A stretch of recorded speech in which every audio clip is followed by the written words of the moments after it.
네, 안녕하세요. 푸돈스입니다. 대한민국 남자 축구 국가대표팀 외국인 코치 인선이 발표됐습니다. 아로소 코치와 마이야 코치인데 이에 대한 이야기 한번 해보도록 하겠습니다. 먼저 가장 중요한 주앙 아로소 수석 코치. 과거에 벤투 감독이랑 같이 일했던 인물인데 커리어를 보고 든 생각은 코치가 제격이신 분. 죄송하지만 감독 자리까지는 오르지 못하신 분이라는 생각이 들더라고요. 커리어를 보면 스포르팅을 시작으로 아테네 코치, 다시 스포르팅 코치, 그 이후에 포르투갈 국대 코치, 이 시기에 벤투 감독이랑 같이 있었죠. 그 다음 행보가 이제 중요해 보이는데 국대 코치에서 연령별 감독으로 자리를 옮깁니다. 이건 높은 확률로 코치로서의 능력을 인정받고 연령별 대표팀에서 감독의 역량을 키워보겠다, 살펴보겠다, 스텝업을 해보겠다 이런 의미죠. 실제로 홍명보도 연령별로 시작해서 올림픽 가고 월드컵 가서 말아먹고 황선홍도 그렇게 하려고 연령별에 보냈더니 40년 만에 올림픽 진출 말아먹고 어쨌든 1년 정도 감독직을 수행하고 쉬다가 2017년에 브라가 B팀 감독직을 맡습니다. 브라가 B팀에서 기록한 성적을 보면 24경기에서 5승 근무 10패, 경기당 승점 1점 정도를 획득한 수준이죠. 참고로 브라가 B팀은 당시 리가 포르투갈 2에 소속되어 있었는데 2부 리그였습니다. 당시 브라가 B의 최종 성적은 10승 13무 14패,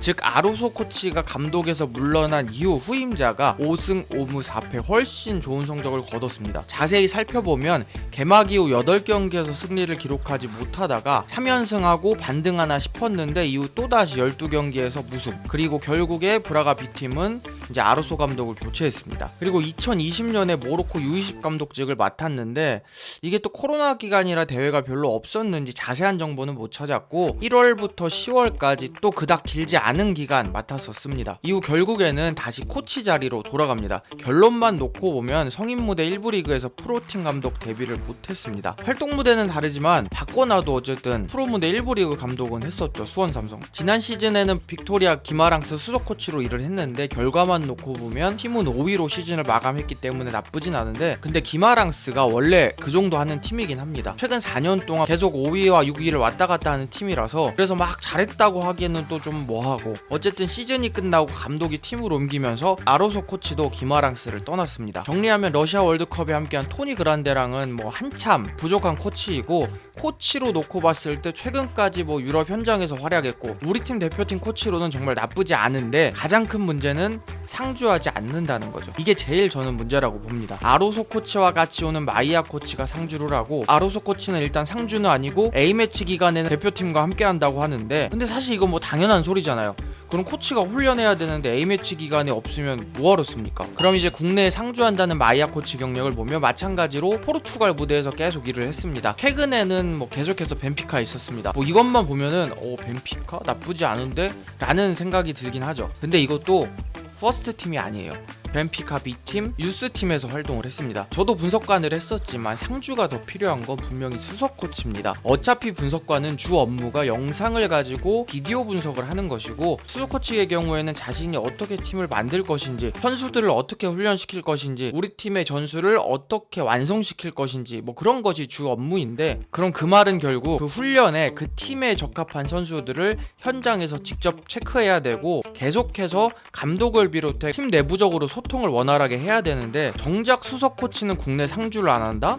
이해가 안 갑니다. 어차피 분석관들은 모든 경기를 현장에 가서 보고 분석하진 않습니다. 아침도 그렇고 대표팀 지역 예선도 그렇고, 뭐 우리가 팔레스타인하고 경기한다고 우리나라 분석관이 팔레스타인에 날아가서 경기를 볼까요? 아니란 말이죠. 요즘은 유럽 프로팀들조차도 외부 분석팀을 따로 두는 시대이고, 플랫폼 하나면 아프리카 팀 영상도 구할 수 있는 시대입니다. 저 또한 J리그 분석, 슈퍼리그 분석, K리그 분석, 뭐 MLS 분석, 대표팀 분석 다 영상 가지고 컴퓨터 앞에서 했습니다. 참고로 제가 홍명보가 항저우에 있을 때 항저우 분석을 했었는데 다 한국에서 해가지고 보냈습니다. 솔직히 외국인 코치 다 상주 안 하면 뭐라고 하니까 분석 코치라도 상주시키는 느낌이 강합니다. 결국에는 박태하, 김진규, 김동진 이 국내파 코치들의 역할이 더더욱 중요해졌습니다. 현장 일선에서 가장 많은 정보를 가지고 가장 많은 일을 해야 되는데, 솔직히 말해서 박태하 말고는 다들 경력이 아쉽습니다. 누구는 상주하면서 현장 다니는데 외국인 수석 코치는 어디 있는지도 모르고, 그런 환경에서 외국인 스태프와 국내파 스태프들의 협력이 잘 될지 의문입니다. 정몽규, 이임생, 홍명보 이 적폐들 좀